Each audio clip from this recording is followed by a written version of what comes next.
All right, so yes, this is going to be the third video basically about Touma back to back. And yeah, this should be the last one. This is just something I was interested in, why Touma went berserk. And yeah, I was trying to figure that out as well when I was, first looking at this. But really didn't go too deep into it. That's when I was like first reacting and starting to get into things. So yeah, now that I know about explained videos and yeah, at least can understand things better now, especially with anime now that I'm more into anime now. Yeah, let's just get into this, see why he went berserk, and find out something that, I had a question about. So, yeah, and if there's anything else you guys want me to look at, then I'll just look at that as well. But other than that, that should be about it. I hope you guys will enjoy this. Make sure you like, subscribe, and yeah, let's just see what this is all about.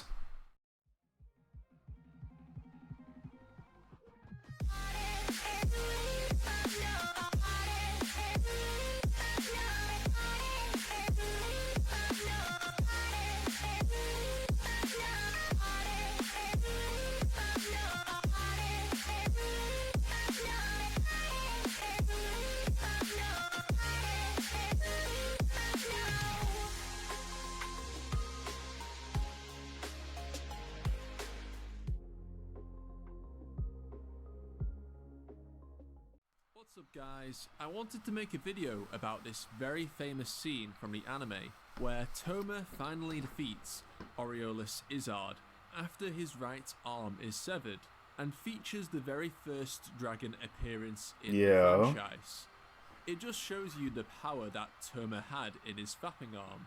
You know what I'm talking about. In his what? Anyways, I'm going to tell you exactly what was going on in this scene from start to finish, as I know it's quite tempting to be blinded by the absolute hype of watching Touma scare the living shit out of Isard. Like, why did Touma's character turn so dark suddenly? Exactly. How the hell was he still alive from losing all that blood? Was that dragon even real? And did Isard get vored to death? I'll be answering all those questions now. But first, you may notice I am quite close to 5,000 subscribers. Okay, And a while 5,000. ago, I promised that I would do an Alistair character analysis if I get to that number. So I'll be discussing who I think is the best character in the entire Toaru franchise. And I will best tell character. you why in that video. So I need you to help me get there. Honestly, I'd have to go smash that back subscribe button to see who harder my than Touma favorites are smacks as well. Lolly Mums. I definitely have a During few Touma's though. fight against Isard, Isard believes that cutting off Touma's arm will give him the advantage he needs to defeat Touma. As what can this level 0 Esper possibly do without a Imagine Breaker? What could possibly go wrong if it gets cut off? Ignorance sure is bliss. So Isard uses his Ars Magna, the magic that turns the user's thoughts into reality, to sever Touma's arm, and Isard starts laughing, thinking he is so smart. Gigabrain Isard quickly goes nutty, because Touma felt bad that Isard was laughing alone, so he joined in, since Touma is such a nice guy. That bro moment when your laugh is more evil than the villain's laugh. Touma's arm, or what remained of it, is heavily bleeding, and yet he doesn't seem to be in any pain. He walks over slowly towards Isard, but Isard panics, and his Ars Magna mysteriously doesn't seem to affect Touma. Touma's arm then transforms into a dragon, which attacks Isard, and yet he does survive. Well, that's what we see occur in the anime. Yeah. How Would they have to does censor any of it that out? make sense? Am I tripping right now? I will use the information we know from the light novel, combined with some theories here and there, to make perfect sense of this scene, starting from the beginning. Just before Isard severed Touma's arm, Touma had already figured out that Isard wasn't as strong as he appeared to be. Okay, I'm gonna just like pause it real quick and just read this. So let's see. Yeah, something is strange. It happened with both Himigami and you know what? I think I remember how to say their name, but yeah, I'm not even gonna go about that. They were killed with simple words like die and explode. If he could make everything and anything go his way, why did he need vampires or deep blood? If he could make anything exactly how he wanted, why did he create a vampire with his own hands? Yes, something's definitely weird about this.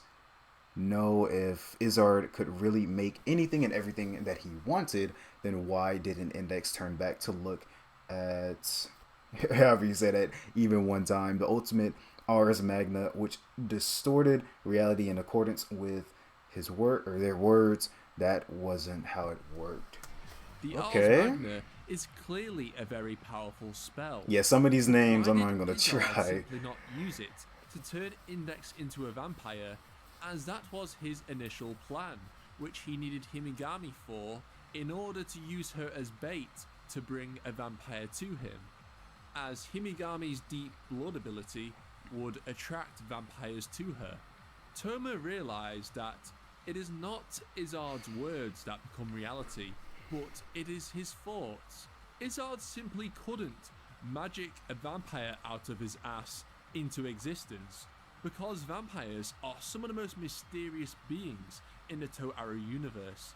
If he did decide to warp reality to create a vampire, it would be limited to his imagination of what a vampire should be, rather than the genuine article. Touma also figured out why Isard was using needles to stab his neck before using Ars Magna, ultimately to focus his thoughts on what he wanted to create, and most importantly, using self-harm as a way to relieve anxiety. Basically, Isard is a green-haired emo. Isard, being the anxious prick he is, severed Touma's arm, thinking that it would not only destroy Touma's surprising amount of confidence that he had against someone with his level of power, but would also take away Touma's ability, Imagine Breaker.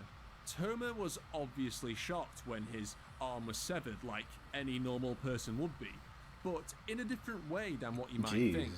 There was no pain. Weird.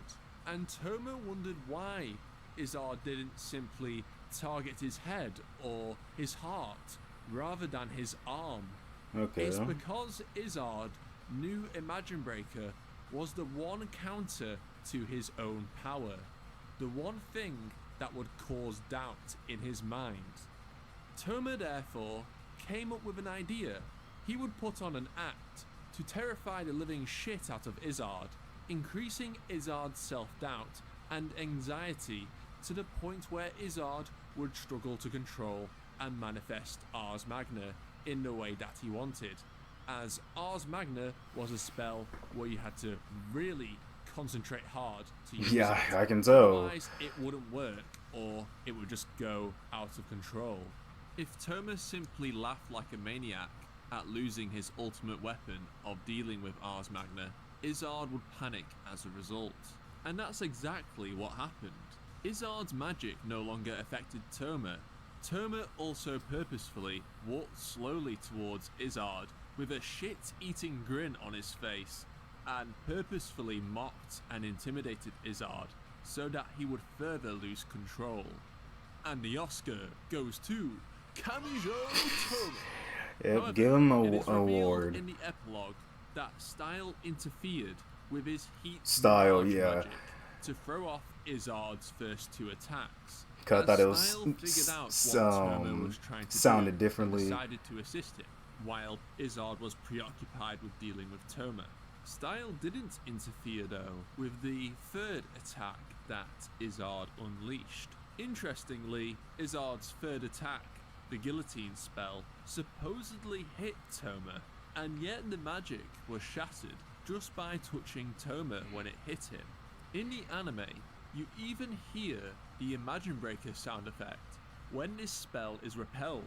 But why would we hear this noise if Imagine Breaker had already been severed? Well, if we fast forward to Index Season 3, where Touma's arm is severed again by Fiamma of the Right, Fiamma attempts to kill Touma, except his magic is nullified, despite Touma no longer having his right hand to Oh negate yeah, it. I remember that. This is due to what the Yep. fandom call the invisible thing. The invisible. Even though, ironically, it is pretty visible in the anime. Imagine Breaker acts as a seal for different powers within Toma's arm. Therefore, without Imagine Breaker or the arm, these sealed powers are unleashed. The Invisible Thing's power is mysterious, but from what we do know about it, it does have a negation effect on the same level or even stronger than that of Imagine Breaker, and its power has been stated to grow over the course of time. So while Isard's attacks may have previously missed because of his lack of composure, this guillotine attack seemingly should have worked, as it's the only one of Isard's attacks that is stated to make contact with Touma, and yet it is shattered, which also happens to the supernatural attacks that hit Imagine Breaker. Therefore, in this moment, it is likely that the Invisible Thing protected Touma, and this was the final straw for Isard, being unable to regain any sort of composure.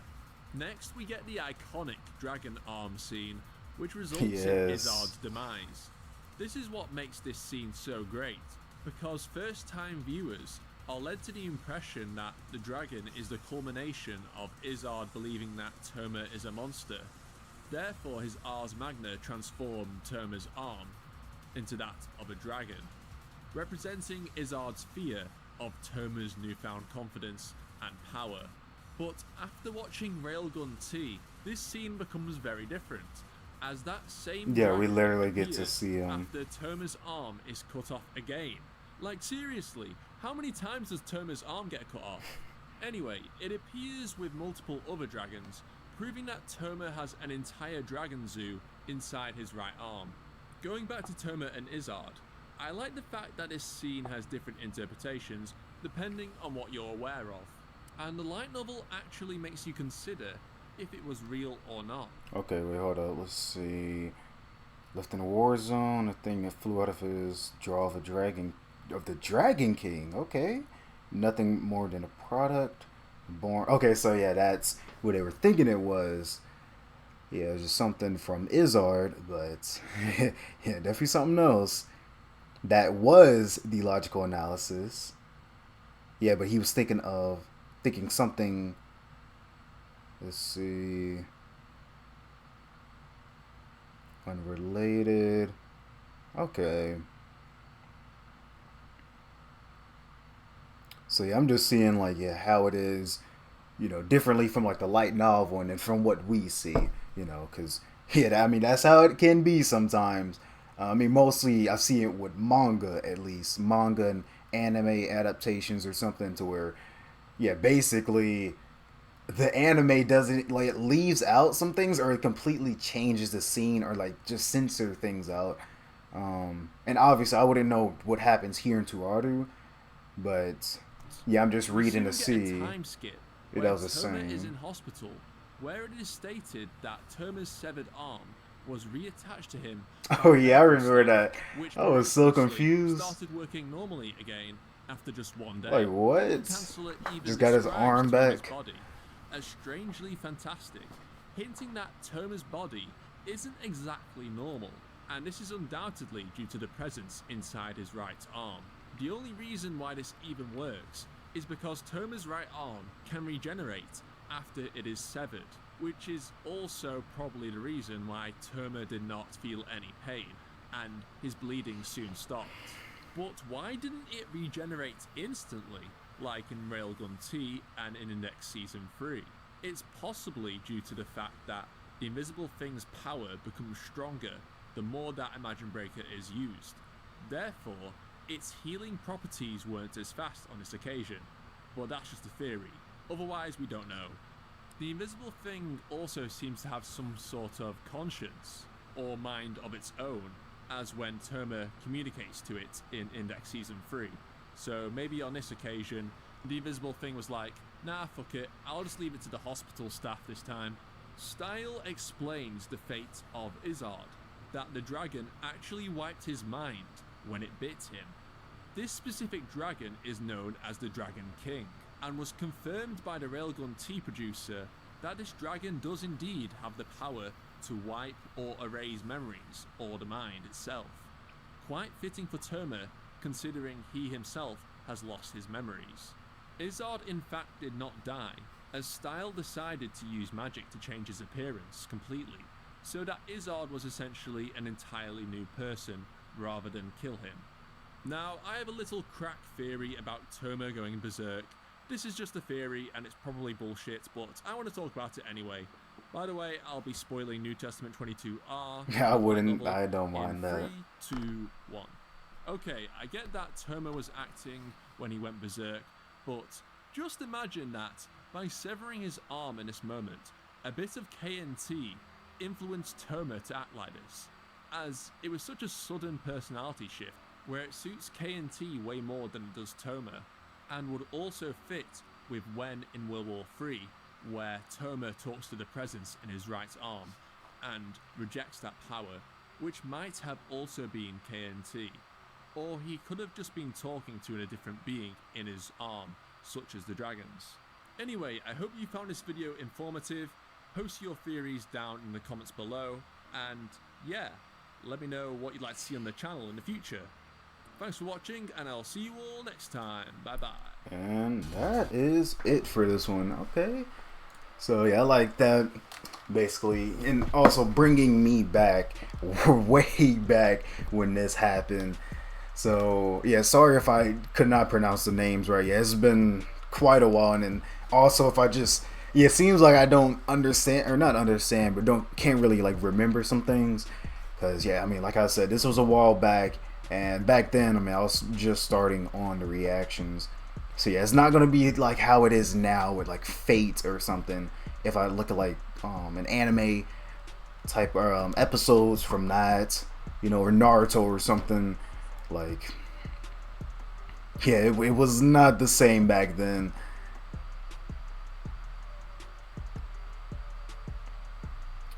But yeah, that is it for this one. Yeah, all just an act. Okay. Yeah, like I said, I was just looking at that, reading, just to see if there was anything different, or if it's like basically saying the exact, or like basically what was being, you know, read here or said here in the novel. Yeah, was it kind of correlating or the same as the anime? Okay, so that was just, okay, yeah, talking about the whole thing with Isard. Okay, and Himigami, so I do remember her, but I'd have to go back, definitely. Like I said, like, yeah, it's been a minute. But from like season 3 and stuff, yeah, I definitely remember that. I can't forget that. Yeah, Accelerator and all. Oh yeah, that was something. And then especially Railgun. Yeah, I loved Railgun. That was, yeah, I like that. The whole side story and all. Then especially when I think Misaki came. Let me see if I can find her. Yeah, I know I had to like say a whole nother name for her. And that's like way back here. Oh, Shoko. Yeah, I know I had to say something sort of different, because yeah, her name is literally just like Misaka. So yeah, except the only difference is that I. But yeah, I loved it when she popped up. Man. And then also with the what was it, the invisible thing? Oh, the weapon? Okay. Yeah, the invisible thing. Yeah, I remember that too. I think someone either made a comment about it. Yeah, I remember that. And I'd have to look, but yeah, he doesn't, yeah, that arm didn't really have to be there for him to actually negate anything. Yeah, that invisible thing could be there as well, putting in that work. But overall, that's about it. So yeah, I just get a little bit more information on this, and yeah, there we go. Yeah, I definitely like that. Definitely informative. And yeah, just find something else different from Touma next time, unless you guys want me to look at something similar. But other than that, I hope you guys did enjoy this. Make sure you like, subscribe again, and I'll just see you guys in the next one.